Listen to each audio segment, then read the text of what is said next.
주님께서 이 가이사랴 빌립보 가이사랴 지방으로 가셨습니다. 주님께서는 주로 이 공생의 기간에 갈릴리 지역에서 사역을 하셨습니다. 갈릴리 지역은 이스라엘의 북쪽 지역입니다. 갈릴리 호수가 있는 그 지역을 갈릴리 지역이라고 하는데, 오늘 본문에 나오고 있는 이 가이사랴 빌립보, 여기 보면 오늘 본문에서 성경에서는 빌립보 가이사랴라고 되어 있는데 같은 말입니다. 이 가이사랴 빌립보 지역은 이 그 갈릴리 호수가 있는 그것보다 훨씬 더 위쪽에, 완전히 이스라엘의 완전 북쪽을 말하는 것입니다. 거기는 이제 그 이스라엘 그 나라에서 가장 높은 산인 헐몬산이 있고요. 그 헐몬산 바로 밑에가 이 가이사랴 빌립보 지역입니다. 이 가이사랴 빌립보 지역은요, 그 유대인들이 잘 가지 않는 곳입니다. 근데 그것은 굉장히 풍요로운 곳이에요. 물이 많고, 그리고 비옥해서 그곳은 굉장히 사람이 살기 좋은 곳입니다. 그런데도 불구하고 유대인들은 그곳에 가지 않고 유대 광야, 예루살렘이 있는 곳은 광야입니다. 그냥 비가 오지 않으면, 바람이 불면 그냥 이렇게 붉은 모래가 움직이는 그런 광야 지역입니다. 거기서 이렇게 이렇게 성을 이루고 거기서 살고 있는 거예요. 이 좋은 북쪽 지역에 이 물이 많은 곳에 살지 않고 이 남쪽 지역에 이렇게 막 땅이 이렇게 뭐랄까 이렇게 거친 땅에서, 농사가 잘 안 되는 이와 같은 땅에서 거기서 살면서 주님을 섬겼습니다. 근데 그 이유가 뭐냐면요, 이 가이사랴 빌립보 지역은 그 가이사 아구스도가 헤롯 대왕에게 이렇게 하사한 지역입니다. 그러니까 예수님이 태어나실 때 그 이스라엘의 왕인 누구였냐면 헤롯 대왕입니다. 이 헤롯 대왕이 이제 그 다스릴 때, 이 헤롯 대왕은 굉장히 이 정치적인 수완이 뛰어난 사람이었어요. 그래서 그 사람은 원래 이두메 사람이기 때문에 유대인의 왕이 될 수 없는 사람입니다.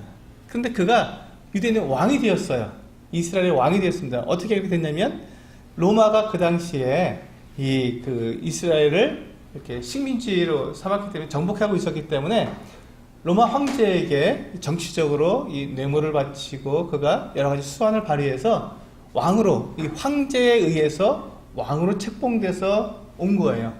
그러니까 원래 이스라엘 백성들에 의해서 세워진 옹립된 그것은 왕이 아니라 다 거꾸로 위로부터 낙하산 인사가 된 거죠. 황제에 의해서 이 이스라엘의 왕이 된 사람입니다. 이 사람은 그러니까 적법한 왕이 아니었죠. 늘 불안했어요. 그래서 그 헤롯 대왕이 이스라엘 백성들에게 이 환심을 사기 위해서 그래서 이 솔로몬 성전이 이제 다 무너졌고, 다시 그 스룹바벨에 의해서 다시 재건됐는데 굉장히 볼품이 없었습니다. 처음 솔로몬 성전에 비해서 볼품이 없었는데, 그 성전을 가지고 쭉 거기서 예배를 드리고 왔는데, 헤롯 대왕이 자기가 이제 그 적법한 왕이 아니니까 유대인들의 환심을 사기 위해서 이 성전을 다시 지었습니다. 그래서 이걸 헤롯 성전이라고 하는데, 이게 제2성전입니다. 이 헤롯이 이제 그 스룹바벨이 짓던 제2성전을 개량하고 다시 더 보수해서 굉장히 화려하고 멋지게 건축을 했는데, 그것을 하는데 46년이 걸렸는데도, 그때가 이제 예수님이 이제 46년이 지나도록 그것이 지어지지가 않은 거예요. 굉장히 오랫동안 지었는데 그 성전이 다 지어졌을 때 얼마 안 있어서 다시 무너졌습니다. 로마의 타이터스 장군이 와서 이 예루살렘 성전을 완전히 다 폐파시켰죠.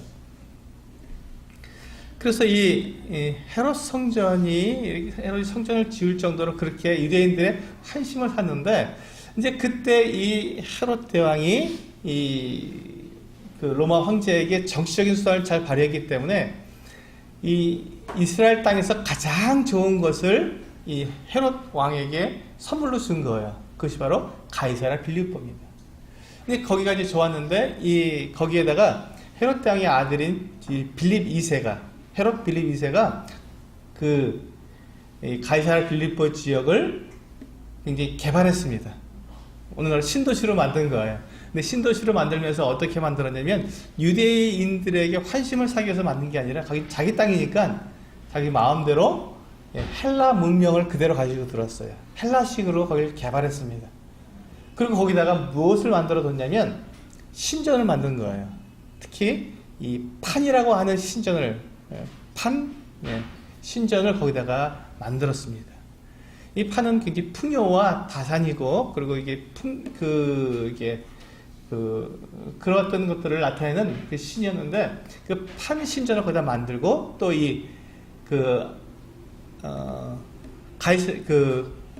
가이사 아구스토의 가이사의 그 같은 황제를 기리기 위해서 황제를 기리는 그 같은 신전도 같이 만든 거예요. 그러니까 판도 신이고 가이사도 신이다. 그래서 두 개의 신전을 흰색 대리석으로 어마어마하게 크게 웅장하게 지어서 세워놓은 것입니다. 또 바위를 파갖고 정말 웅장하게 지금도 가면은 그 어떤 유적이 남아 있습니다. 어마어마한 그 어떤 그 유적인데요. 그것을 만들어 놓고 거기에서 그러니까 그런 우상을 숭배했기 때문에 그 사람들이 유대인들은 그곳에 가지 않으려고 한 것이죠. 그 우상 단지가 다 있는데 유대인들은 거기 가고 싶지 않죠. 그래서 가이사랴 빌립보 지역은 유대인들이 잘 가지 않는 곳이고 거기에는 이 수리아 사람과 이 헬라 사람들이 와서 살았습니다. 이방인 지역이 돼버린 거예요.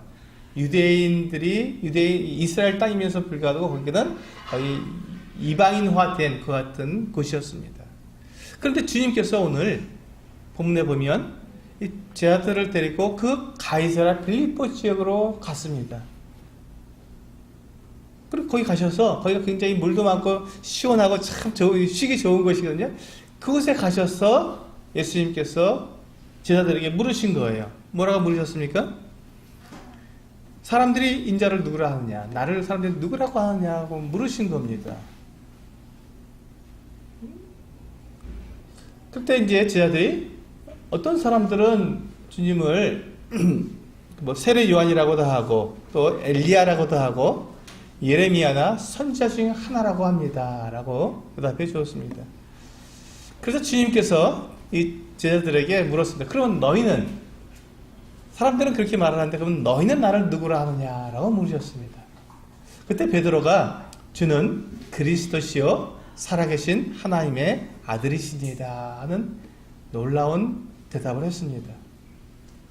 그럼 주님께서 왜 지금 이 가이사랴 빌립보 지역에 가서 이 우상이 잔뜩 있고 이 판 신전과 그 황제 신전이 있는 이 지역에 가서 굳이 이 말씀을 이렇게 물어보셨냐 하는 것입니다. 여러분, 세상은 정말로 화려하고 굉장히 웅장하고 거대한 것으로 사람들의 마음을 압도합니다. 여러분, 혹시 서울의 강남의 큰 빌딩 밑에 한번 가보시면 우리들의 마음이 어떤가 한번 생각해 한번 경험해 보시면 좋겠습니다. 때때로 우리가 그렇게 큰 건물도 화려하고 그 건물 안에 들어가면 정말 너무 대리석으로 쫙 깔려있고 그렇게 큰 건물들에 들어가면 나도 모르게 내가 위축돼 버리는 거예요. 내가 왜소해지고 내가 위축되고 난 정말 별거 아니구나 하는 생각을 가지면서 이렇게 오그라들게 됩니다. 사람이 자연스럽죠, 그것이. 그래서 그 사람들이 그 신전을 만들 때 작게 만들지 않습니다. 엄청나게 크게 만듭니다. 어마어마하게 크게 만듭니다. 왜냐하면 거기 들어서는 순간, 신전에 들어서는 순간 그냥 압도당하게 하기 위해서. 신이 없음에도 불구하고 신이 있다고 느낄 정도로 이렇게 아주 굉장히 화려하고 장엄하게 신전을 꾸미는 것이죠, 그렇게. 그래서 이제 그 다니엘서에서도 보면은 이 느부갓네살 왕이 금으로 신상을 만드는데 높이가 30m가 되는 거예요. 30m짜리. 여러분 30m라고 하면 이게 어마어마하죠. 3m도 큰데 30m짜리 금신상을 만들어서 세워놨습니다. 어마어마합니다. 그렇게 큰 신상을 만든 이유가 그 앞에서 다 엎드러지게 하기 위해서. 감히 거기서 그걸 거부하지 못하도록 그 장엄함과, 그리고 그 옆에 그 이 악기를 쫙 놓고 그 어마어마한 악기로다가 막 이렇게 그 음악을 불렸을 때 자연스럽게 거기에 압도돼서 내가 아무것도 할 수 없을 정도가 되도록 그렇게 합니다. 근데 바로 그와 같은 이 판신전, 그리고 이 황제의 신전이 있는 바로 그곳에서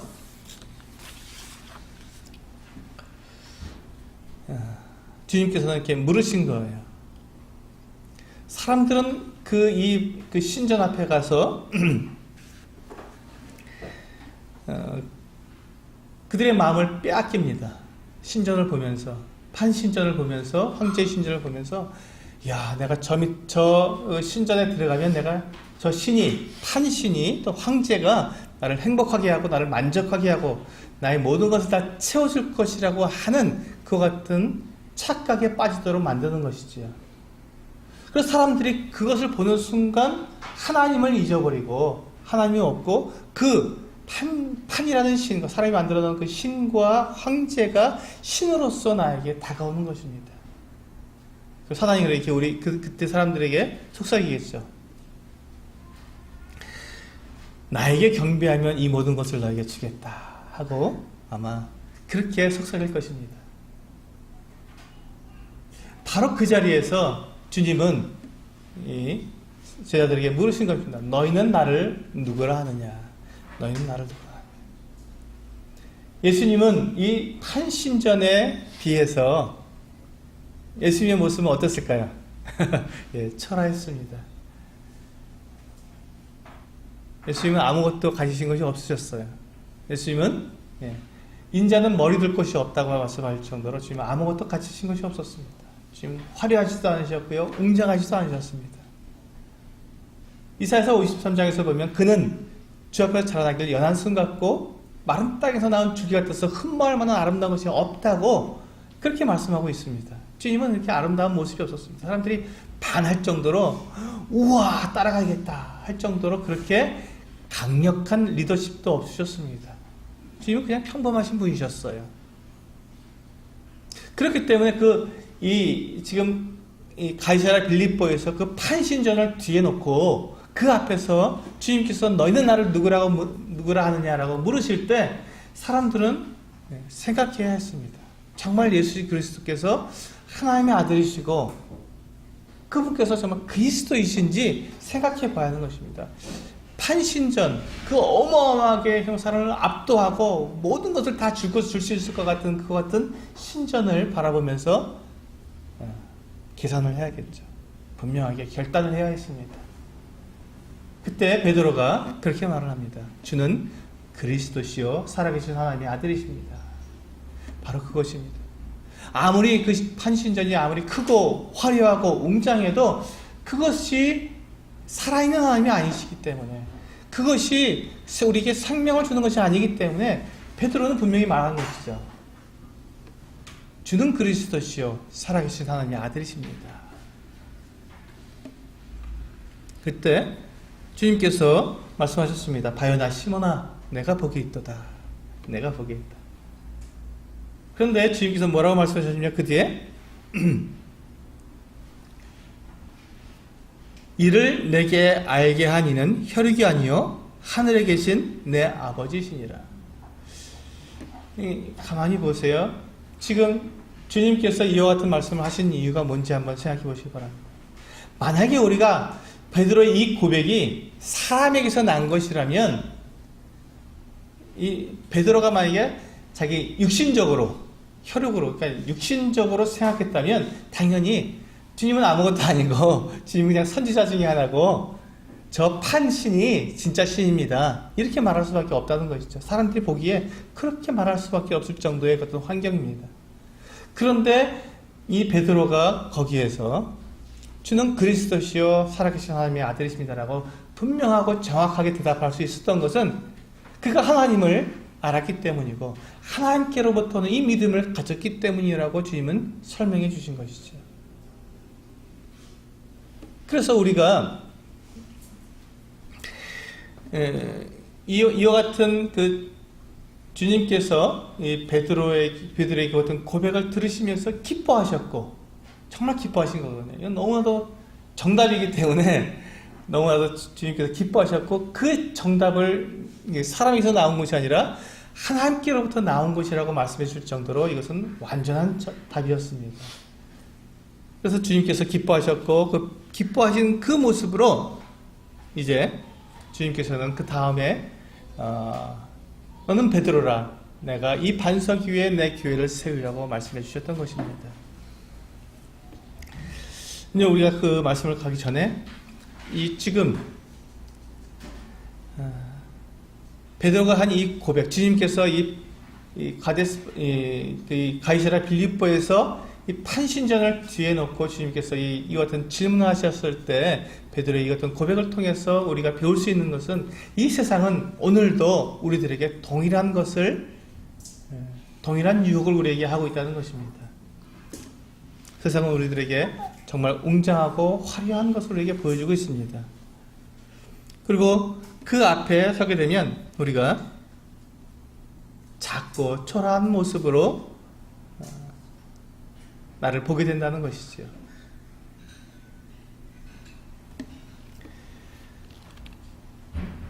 그런데 주님께서는 그 큰 세상 가운데서 우리들에게 도전하시는 것입니다. 너는 나를 누구라고 하느냐라고 우리에게 도전하고 계십니다.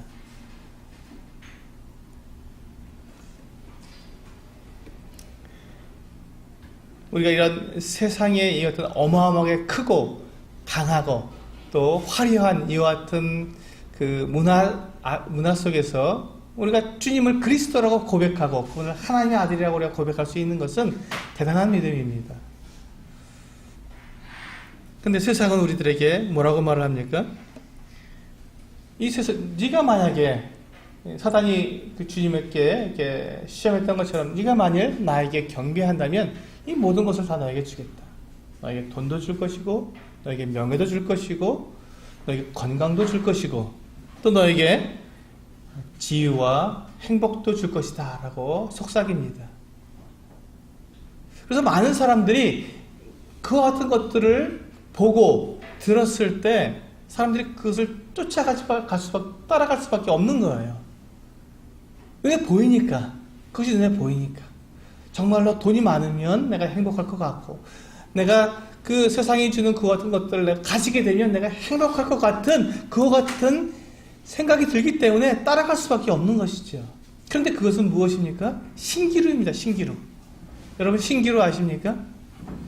네, 뜨거운 날 이렇게 사막을 이렇게 보면은 물이 없는데도 마치 물이 있는 것처럼 보입니다. 저도 이제 이렇게 아스팔트에 여러분 한여름에 한번 보세요. 아스팔트를 이렇게 쫙 고속도로 같은 데 쫙 보면요. 저 앞에 그냥 아무것도 없는데 멋진 물이 이렇게 있는 것처럼 반짝반짝 빛나면서 물이 이렇게 비가 내린 것 같은 그 같은 모습들이 보일 때가 있거든요.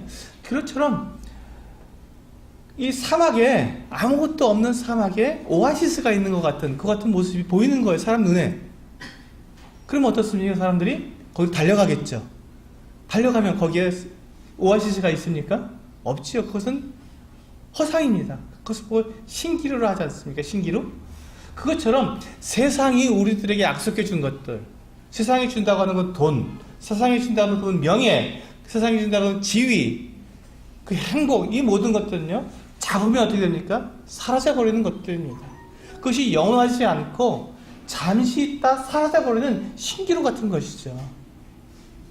세상이 우리들에게 그걸 주지 않는 것이 아니라 줍니다. 주는데 그것을 받았을 때 우리가 어떻습니까? 그것을 가지고 영원히 누릴 수가 없고 신기루처럼 사라져버리는 것이라는 것입니다. 그래서 주님은 그와 같은 이 신기루 앞에 그 앞에서 주님께서 우리들에게 말씀하고 계시는 것입니다. 너희는 나를 누구라고 하느냐? 너희가 분명히 눈에 보이는 것을 가지고 모든 것 너희가 삶을 살아가는지 아니면 보이지 않는 것을 보는 믿음으로 살아가는지를 우리에게 물으시는 것이지요. 그때 베드로는 분명히 대답했습니다. 저는 그리스도시요 살아계신 하나님의 아들이십니다 라고 분명하게 대답을 했습니다. 그리고 주님은 그것을 기쁘게 받으셨습니다.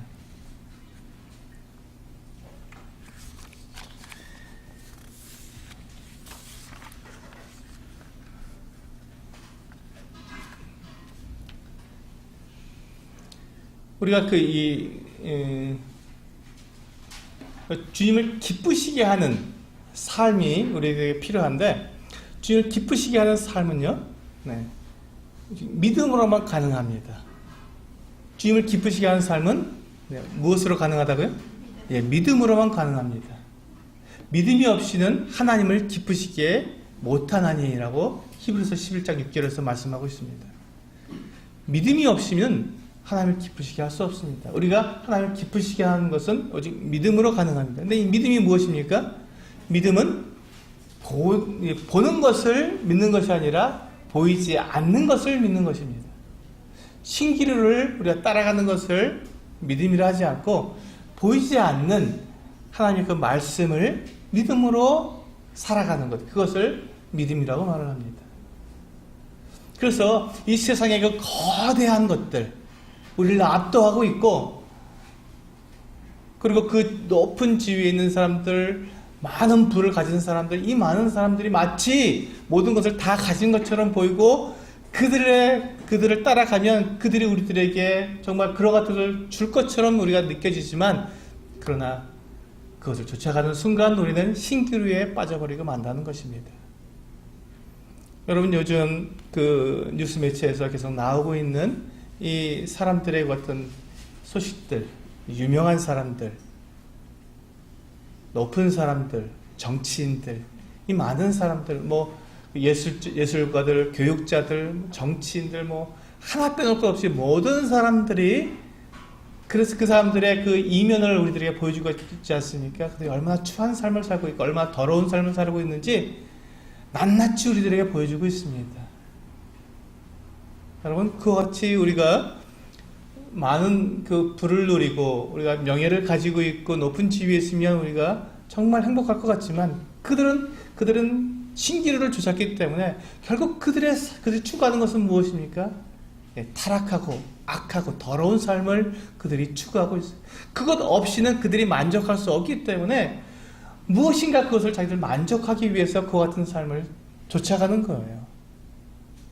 음행하고 마약하고 알코올하고 돈을 갖다가 그렇게 모아서 자기 착복하고 사기하고 그 어마어마한 어떤 비리들과 이 모든 것들이 우리들 앞에 펼쳐졌을 때 우리가 느끼는 것은 무엇입니까? 허탈함입니다. 허탈한 거예요. 왜? 신기루는 허탈한 것이거든요. 그 주님께서 그걸 보라고 우리에게 말씀해 주시는 것입니다.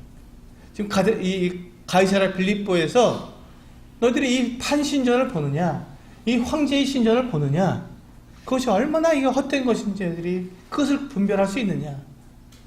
내가 누구냐? 나를 누구라고 하느냐? 라고 주님께서는 우리 물으시는 것이죠.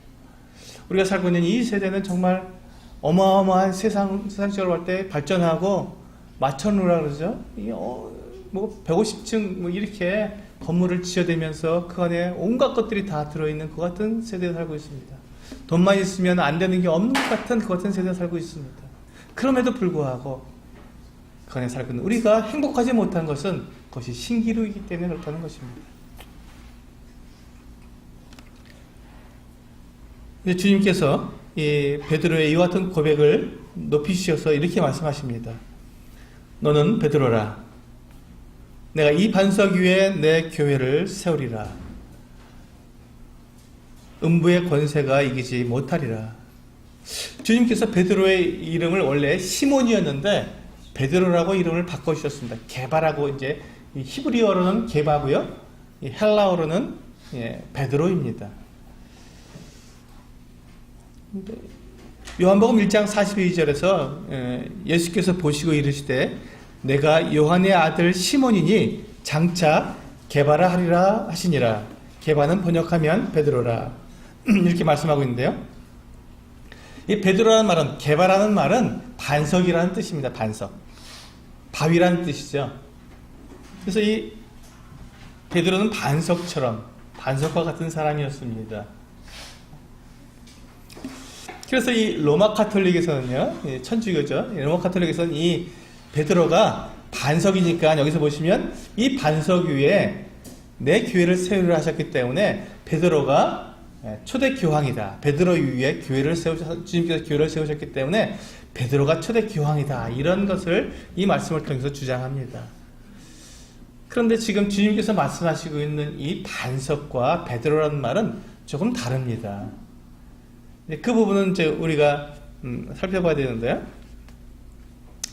주님께서 말씀하신 것은 이 베드로가 지금 고백한 이 고백을 한번 보십시오. 주는 그리스도시요 살아계신 하나님의 아들이시다 하는 이 고백이 어떤 고백인지 한번 생각해 보시기 바랍니다. 주님께서 그 어마어마한 신기로 같은 눈에 보이는 그 화려함 가운데 초라한 주님을 보이지 않는 그 영광을 바라보면서 고백한 그 고백이기 때문에 주님 그 고백을 높이 사신 것이죠.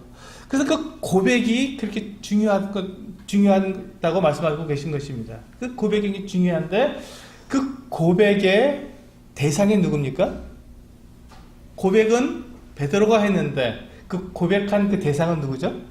주님, 예수님입니다. 그래서 이 베드로가 고백한 그 고백의 대상이 주님이시기 때문에 내가 이 반석이라고 할 때 그 반석은 바로 주님을 말하는 것이죠. 예수 그리스도를 말하는 것입니다. 그래서 주님께서 주님의 그 이름 위에 주님께서 주님의 교회를 세운다는 거예요. 그래서 보세요. 베드로 위에 교회를 세우면 베드로의 교회가 되겠지요. 주님께서 내 교회를 세운다고 하셨지 않습니까? 베드로의 교회가 아닙니다. 사람의 교회가 아니라 내 교회, 주님의 교회를 세우신다고 하셨기 때문에 그 반석, 그 기초는 주님이 되셔야 하는 것이죠. 그래서 성경에서는 계속해서 이 반석을 예수 그리스도라고 고린도전서에서도 말씀하고 계시고, 그래서 우리는 이 반석을 주님이라고 고백을 합니다. 그렇다면 왜 주님께서 앞에서 너는 베드로라 하고 이렇게 말씀하셨을까? 바로 그것이 바로 베드로가 고백한 이 고백의 대상이 누구냐는 것이죠. 베드로가 한 이 고백은 대단히 중요한 고백이고, 이 고백이 바로 그리스도를 나타내기 때문에 이 고백에 대해서 중요하게 여기는 거예요. 그래서 우리가 교회에 붙는 사람들, 이 기초는 예수 그리스도고, 요 기초 위에 세워지는 교회들은 바로 이 동일한 고백을 통해서 더해지는 것입니다. 그러니까 예수 그리스도를 믿었다고 고백하는 사람들은 바로 베드로가 한 이 고백처럼 주는 그리스도시요 살아계신 하나님의 아들이십니다라고 고백하는 사람들이 교회로서 이 주님의 그 반석 위에 교회로 세워져 가는 것이지요. 교회는 건물이 아니라 그리스도를 믿는 이 거듭난 사람들에 모여서 교회가 이루어지는 거기 때문에 우리 거듭난 사람들이 한 사람 한 사람이 바로 그 어떤 고백을 통해서 주는 그리스도시요 살아계신 하나님의 아들이시라는 이 분명한 고백을 통해서 교회로 더해지고 세워져 간다는 것입니다. 정말 놀랍지 않습니까? 그렇기 때문에 베드로의 이 고백이 사람에게 혈육에서 난 것이 아니라 내 아버지로부터 나왔다고 그렇게 주님께서 말씀하시는 것이죠. 그래서 우리들의 믿음의 고백은 하나님께로부터 난 것들입니다. 주의 성령께서 우리에게 하시지 않고는 어떻게 주님을 예수 그리스도를 그리스도라고 고백하고 하나님의 아들이라고 고백할 수가 있을 사람이 없다는 것입니다. 그러므로 이 고백을 통해서 베드로가 이 반석처럼 놀라운 일을 했고, 이제 이 베드로의 이름에 걸맞는 놀라운 고백을 하게 된 것이죠. 그러나 베드로가 나타내는 반석은 우리 사람들이 생각할 수 있는 커다란 반석일 뿐, 교회의 기초가 될 수 있는 완전하신 반석, 살아있는 반석은 오직 예수 그리스도 그분밖에 없다는 것입니다. 그래서 이 예수 그리스도의 그 반석 위에 세워진 이 교회는 그래서 음부의 권세가 이기지 못하는 것입니다. 만약에 베드로 위에 세워졌다면 어떻게 됐습니까? 베드로가 결코 사단을 이기지 못하죠. 베드로는 어떤 사람입니까? 주님을 3번이나 부인했던 사람이에요. 베드로는 반석이 될 수 없, 교회의 기초가 될 수가 없습니다. 그렇기 때문에 주님께서 그 기초가 되시고, 주님께서 그 기초 위에 주님의 교회를 세우시는 것이죠. 사람의 교회가 아닙니다. 나의 교회가 아니고 주님의 교회입니다.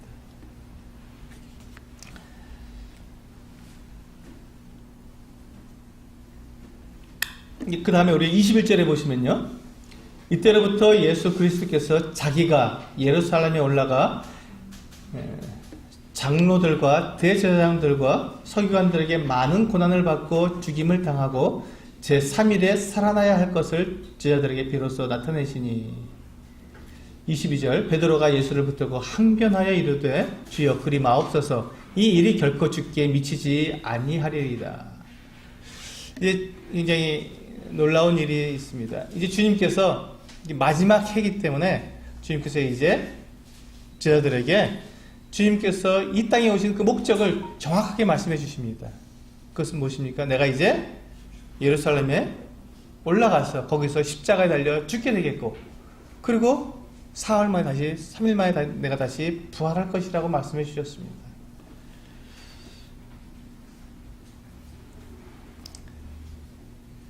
그런데 주님께서 이와 같이 말씀하시자 이 말을 들은 베드로가 어떻게 했습니까? 항변하고 말렸습니다. 왜 그랬습니까? 베드로가 주님을 사랑했기 때문에. 베드로는 주님을 사랑해서 지금 이렇게 고백했지 않습니까? 주는 그리스도시요 살아계신 하나님의 아들이십니다. 그런 하나님, 그런 주님께서 어떻게 십자가 달려 죽습니까? 주님께 결코 그런 일이 있을 수 없습니다. 절대 안 됩니다 하고 막아선 겁니다. 그만큼 베드로는 주님을 사랑했습니다. 주님을 사랑한 사람이에요. 사랑의 고백이죠. 그런데 베드로가 한 이 사랑의 고백이 오해에서 난 것이라는 것입니다. 오해에서 난 것이다. 왜? 무엇을 오해했습니까? 베드로는 주님께서 우리 사람들처럼 그냥 십자가 달려 죽고 나면 끝나버리는 그 같은 분으로 오해를 한 거예요. 주님께서 그 다음에 뭐라고 말씀하셨습니까? 내가 예루살렘에 올라가서 어떻게 하신다고요? 장로들과 대제사장들과 서기관들에게 많은 고난을 받고 죽임을 당하고, 그 다음에 뭐라고 말씀하셨다고요? 제3일에 살아납니다. 주님은 그것으로 끝나는 것이 아니라 내가 다시 살아난다고 부활을 말씀하셨음에도 불구하고 베드로는 그것을 이해할 수가 없었죠. 부활을 이해할 수 없었습니다. 왜? 사람은 죽으면 그것으로 끝나니까 더 이상 그의 존재를 우리가 볼 수가 없기 때문에 베드로는 이제 주님께서 죽으시면 그것으로 끝나버려서 그분과 더 이상 함께 할 수 없기 때문에 그런 일이 있을 수 없다고 막아선 것이죠. 주님의 이 부활을 그가 이해하지 못했기 때문에 오해하고는 주님을 사랑하는 마음으로 주님을 막아선 것입니다. 그렇게 될 수 없습니다라고 막아선 것입니다. 그때 주님께서 베드로에게 이와 같이 말씀하십니다. 사탄아, 내 뒤로 물러가라. 너는 나를 넘어지게 하는 자로다. 내가 하나님의 일을 생각하지 아니하고 도리어 사람의 일을 생각하는도다. 주님께서 이와 같이 말씀하셨습니다. 너는 나를 넘어지게 한다. 이렇게 말씀하셨습니다. 왜 주님께서 베드로에게 네가 나를 넘어지게 한다고 말씀하셨을까요? 주님이 베드로의 그 마음을 아셨기 때문에 그렇습니다.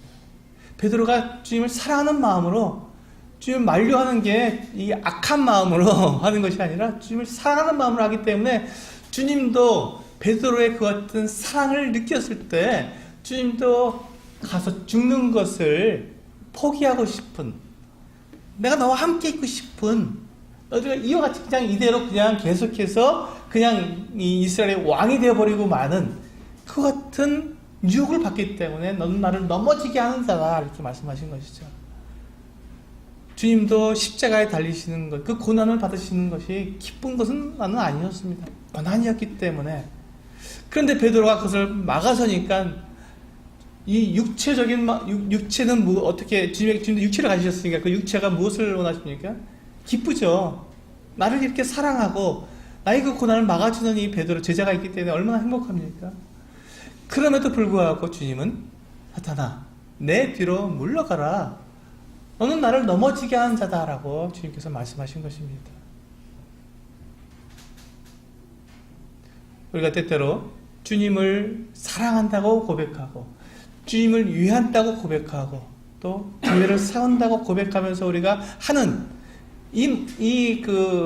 나의 일, 내가 하는 그 말, 내 행동, 결정, 이 모든 것들이 때로는 우리가 주님을 오해해서 주님을 방해할 수도 있다는 것입니다.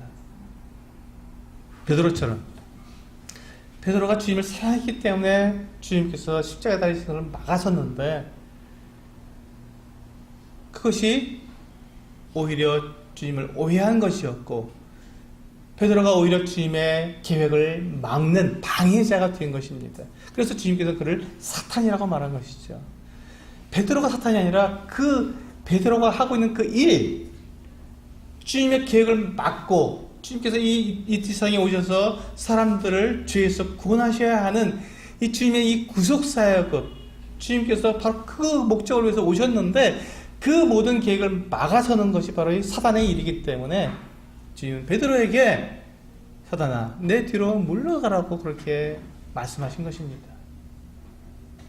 내가 교회를 위하고 내가 주님을 위하고 주님을 사랑하기 때문에 이와 같은 일을 하고 이와 같은 말을 한다고 우리가 고백하지만 때때로 그것이 올바른 주님의 계획과 주님의 뜻을 알고 거기에 합당하게 우리가 하는 것이 아니라면, 그렇지 않다면 베드로처럼 주님께 이와 같은 말을 들을 수도 있다는 것입니다. 사탄아 내 뒤로 물러가라, 너는 나를 넘어지게 하는 자다라는 말을 우리도 들을 수 있다는 것이죠.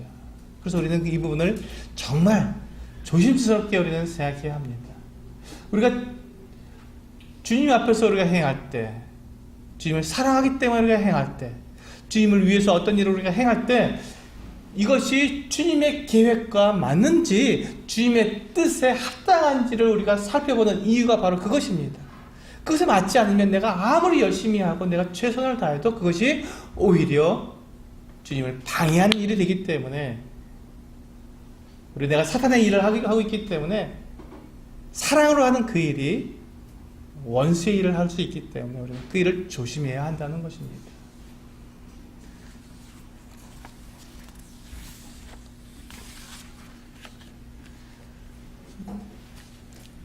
성경에서는 주님께서 이와 같이 말씀하십니다. 너희가 성경도 하나님의 능력도 알지 못하여 오해하였도다 라고 말씀하셨습니다. 우리가 주님을 오해하고 주님의 뜻을 오해하는 그 이유가 뭐냐면 성경을 알지 못하기 때문에 그렇습니다. 지금 주님께서 뭐라고 말씀하셨습니까? 내가 사흘 만에 다시 살아난다고 말씀하셨는데도 그걸 이해를 못한 거예요. 구약 성경에서도 계속해서 이 부활에 대해서도 말씀하고 계시는데도 그 부분을 그들이 이 베드로와 이 제자들이 들으면서도 그것을 제대로 알지 못한 것입니다. 부활을 그냥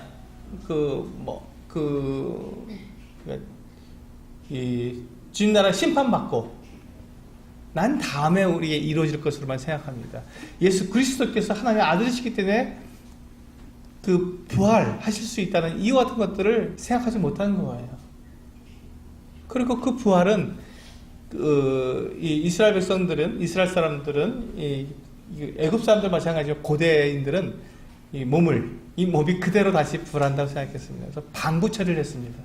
지금 미이라가 나오고 있지 않습니까? 그 미이라가 왜 미이라가 나오냐면 그 몸이 썩으면 사라져 버리니까 부활할 수 없다고 생각한 것입니다.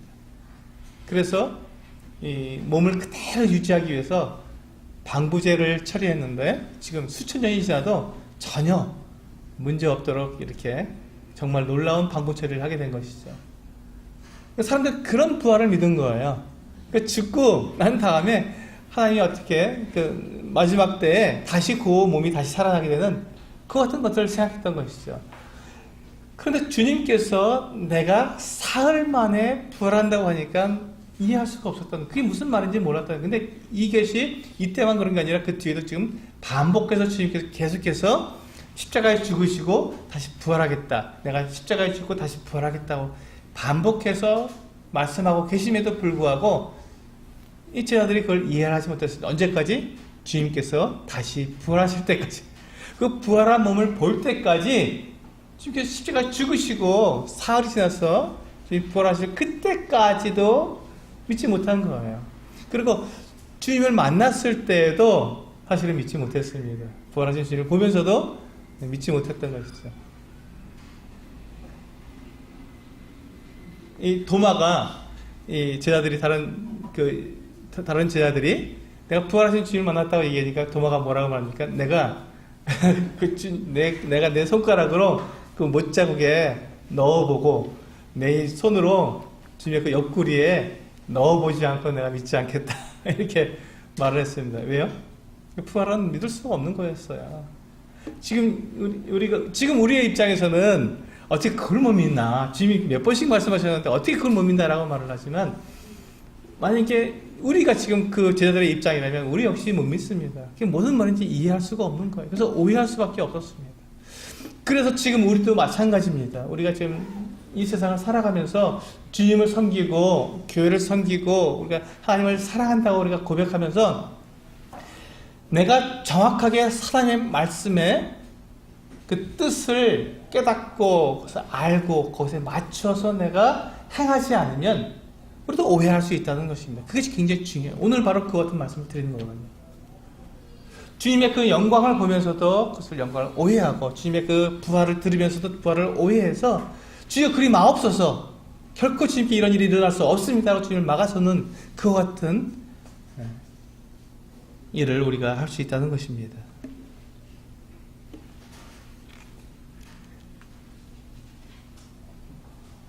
바울이 이와 같이 말하는 이와 같은 모습을 가만히 보시기 바랍니다. 베드로가 이와 같이 고백하는 것들을 가만히 생각해 보시기 바랍니다. 베드로는 지금 그가 예수 그리스도가 누구신지를 고백할 때는 놀라운 고백을 했습니다. 하나님께로부터 오는 놀라운 고백을 했지만, 두 번째 그가 예수님의 이 죽으심에 대해서 들었을 때는 그의 육체적인 생각으로, 육신의 생각으로 그것을 방해했던 것이죠. 막았던 것입니다. 예수님께서 이 세상에 오시고 하셔야 될 그 뜻을 그가 정확히 알았다면 그가 그것을 막지 않았을 것입니다. 그런데 그것을 알지 못했기 때문에 자연스럽게 육체가 원하는 대로, 육체의 욕심대로 그렇게 그가 말을 했던 것이죠. 그래서 우리가 주님의 일을 하게 될 때, 어떤 일을 우리가 행하게 될 때, 우리의 내 생각을 가지거나 또는 내 감정을 가지고 내가 그것을 행하거나 내 의지를 가지고 행하게 되면 우리는 주님의 뜻과 배치되는, 주님의 뜻과 맞지 않는 것 같은 삶을 살아갈 수 있다는 것입니다. 내 생각, 내 감정, 내 의지가 아니라 하나님의 말씀, 하나님의 뜻에 우리가 맞춰서 우리가 말하고 행동해야 한다는 것이죠. 우리 갈라디아서 말씀 한번 보겠습니다. 갈라디아서 5장 19절부터입니다.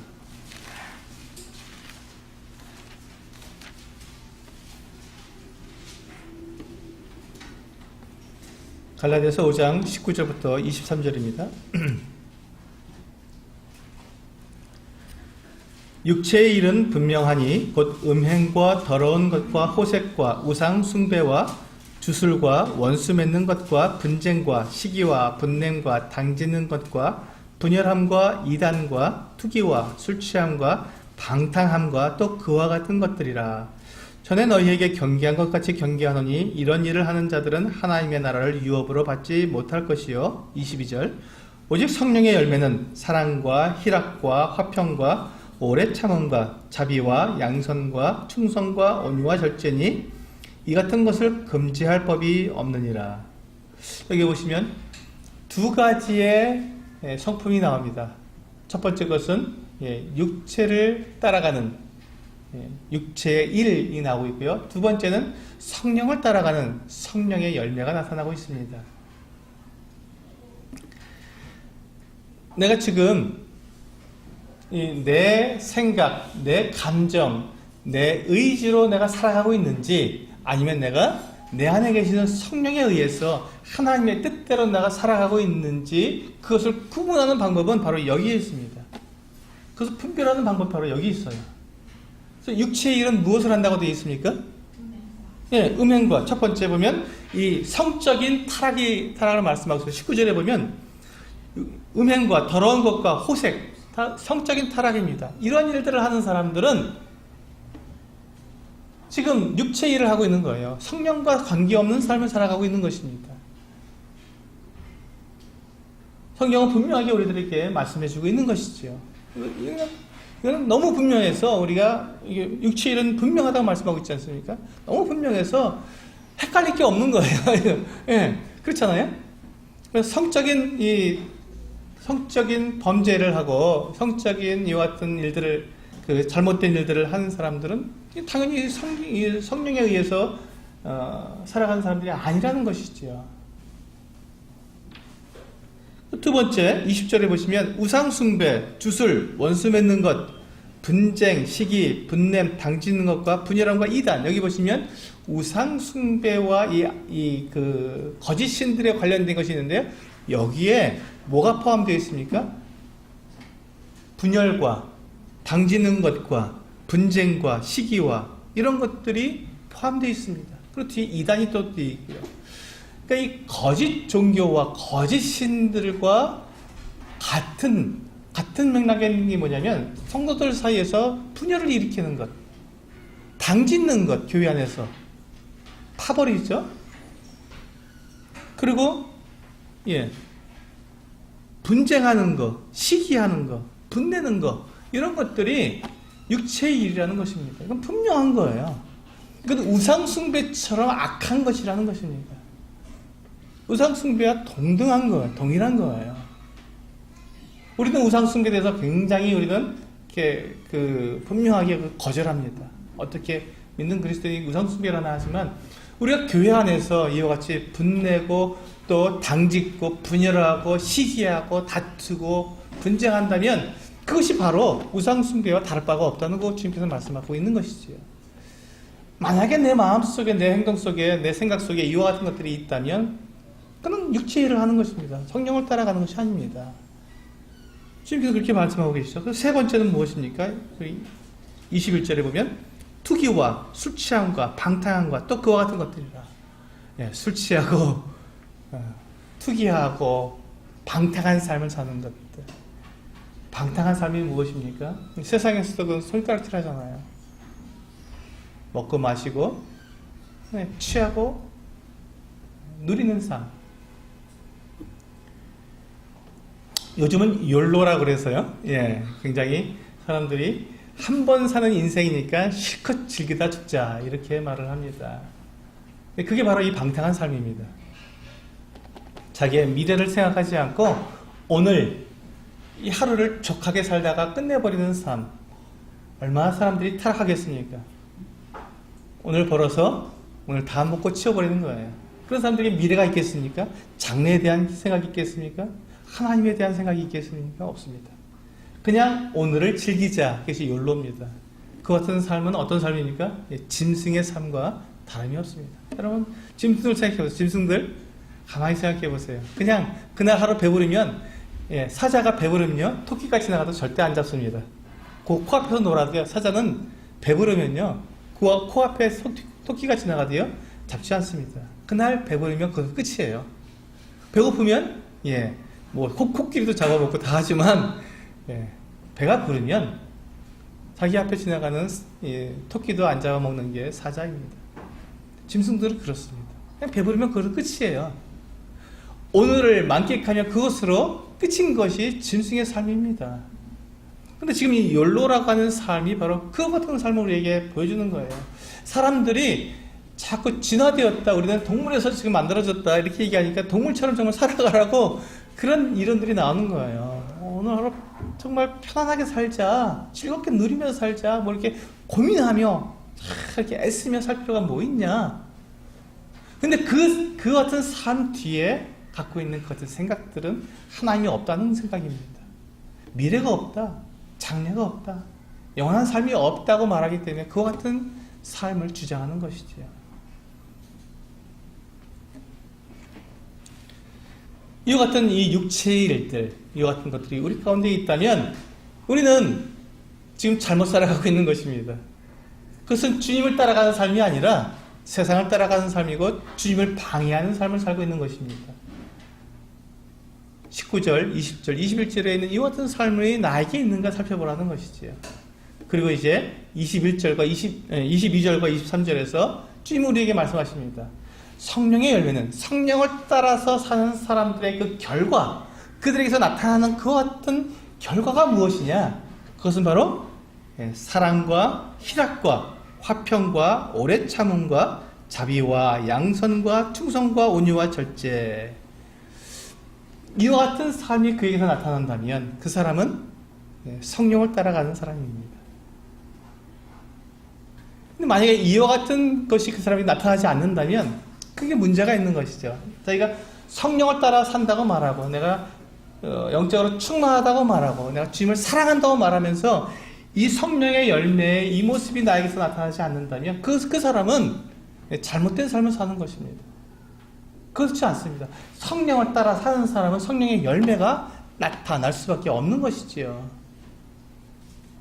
그래서 우리는 오해하지 말아야 합니다. 내 말에 있지 않고 내 행동에 있지 않고 나에게서 나타나는 열매에 있다는 것입니다. 내 열매가 과연 무엇을 말해주고 있는가? 내가 주님을 사랑하고 따라가고 있는가? 베드로는 주님을 사랑했지만 그가 잘못된 사랑을 했습니다. 오해했기 때문에.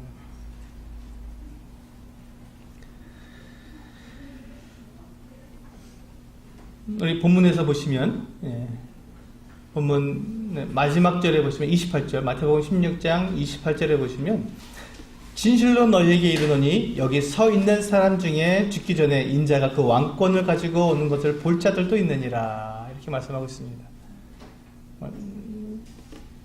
그리고 이것이 바로 주님께서 이 제자들에게 보여주시는 영광이죠. 그 영광을 이제 마태복음 17장에서 주님께서는 이 말씀을 이루어서 보여주고 계십니다.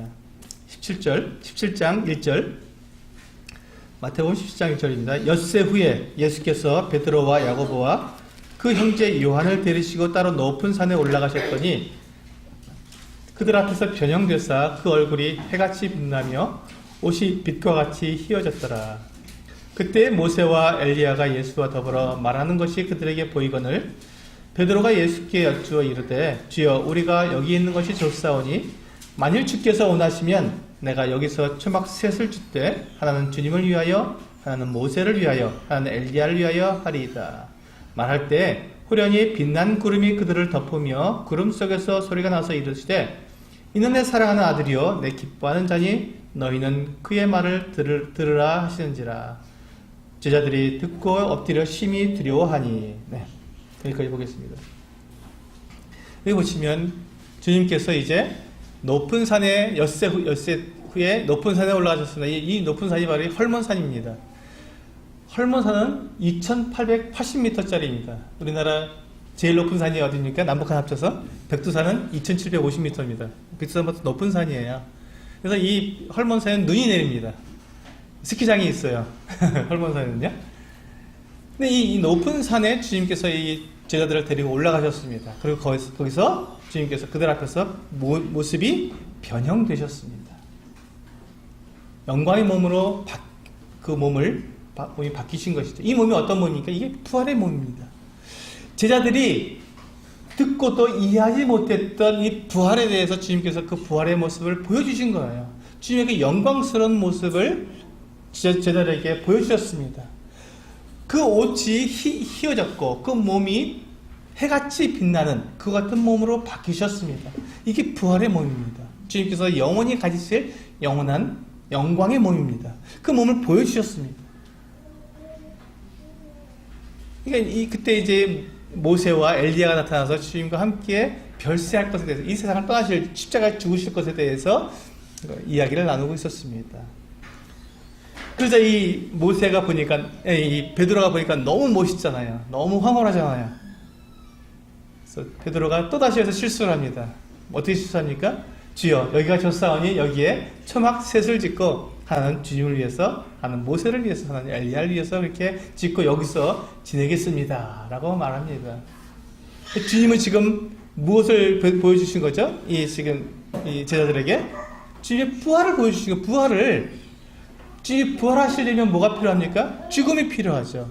주님은 이제 십자가로 나아가서 죽고 이제 이 부활하실 텐데, 이 부활의 몸이 바로 이 영광이다라고 지금 보여주셨는데, 이 베드로는 또 잊어버린 거예요. 주님의 죽으심을 또 잊어버린 겁니다. 그리고 그는 막 셋을 짓고 여기서 있겠습니다 하고, 이것도 베드로의 사랑이잖아요, 그렇죠? 주님을 사랑하기 때문에 주님과 함께 있겠다 하는데 얼마나 사랑입니까? 근데 그의 사랑이 지식에서 난 것이 아니라 그의 감정에서 난 것이기 때문에 문제가 되는 것이죠. 온전한 주님의 뜻을 따르는 것이 아니라는 것이죠. 그때 이제 구름이, 빈당 구름이 와서 그들을 덮습니다. 그리고 그 구름 속에서 하나님께서 말씀하십니다. 이는 내 사랑하는 아들이여, 내 기뻐하는 자니 너희는 그의 말을 들으라. 그렇습니다.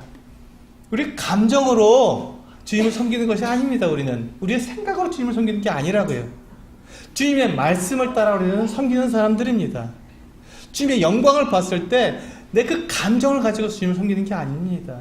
주님의 영광을 보면서도 주님께서 무슨 말씀을 하셨는지, 우리가 어떻게 살라고 하시는 주님의 계획이 무엇이고 주님의 뜻이 무엇인지 우리에게 말씀해 주신 그 말씀을 따라 살아가는 사람이 바로 우리들입니다. 하나님께서 그와 같이 말씀하셨습니다. 너희는 그의 말을 들으라. 그의 말을 들으라는 것입니다. 너희 생각대로, 너희 이 감정대로, 너희 의지대로 그렇게 하지 말고 주님의 말씀에 따라서 그렇게 살아라고, 행하라고 그렇게 말씀하신 것입니다. 주님은 이제 이후에 제자들에게 다시 반복해서 주님께서 십자가에서 죽으시고 다시 살아나실 것을 반복해서 말씀해 주셨지만 제자들은 여전히 깨닫지 못했습니다. 그리고 마지막에 주님께서 이제 마태복음 21장에서 예루살렘 성에 입성하십니다. 나귀를 타고 입성하시죠. 그 사람들이 호산나 하고 주님을 찬양합니다. 근데 그들이 어떻게 합니까? 며칠 후에 주님을 십자가에 못 박습니다. 십자가에 못 박으소서 하며 주님을 십자가에 못 박습니다. 주님의 영광을 보지만 주님의 뜻과 주님의 계획을 오해하게 되면 주님을 방해하기도 하고, 또 이 예루살렘 사람들처럼 주님을 배반하기도 합니다.